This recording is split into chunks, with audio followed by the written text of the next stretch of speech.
மதுரை கூடலுலகர் பெருமாள் கோவிலில் வைகாசி உற்சவத்தை முன்னிட்டு இன்று திருத்தேரோட்டம் நடைபெற்றது. 108 திவ்ய தேசங்களில் இத்தலமும் ஒன்று.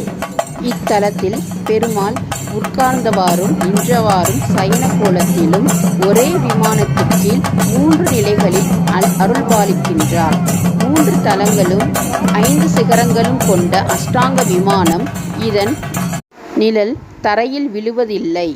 பெரியாழ்வார் திருப்பல்லாண்டு பாடிய திருத்தலம் இது.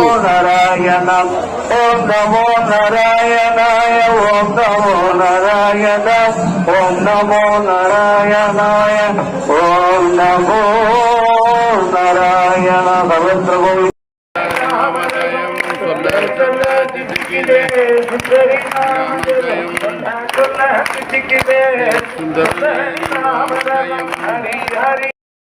ஹரி ஹரி ஹரி கையை கொடுத்தது எதுக்கா என்னாலே தூக்கி கட்ட முடியல. 2 கையை உங்களுக்கு கொடுத்ததுக்கு பாக்கியம் என்னன்னா 2 கையை மேல நோக்க தூக்கிட்ட. ஹரி ஹரி ஹரி ஹரி ஹரி ஹரி ஹரி ஹரி ஹரி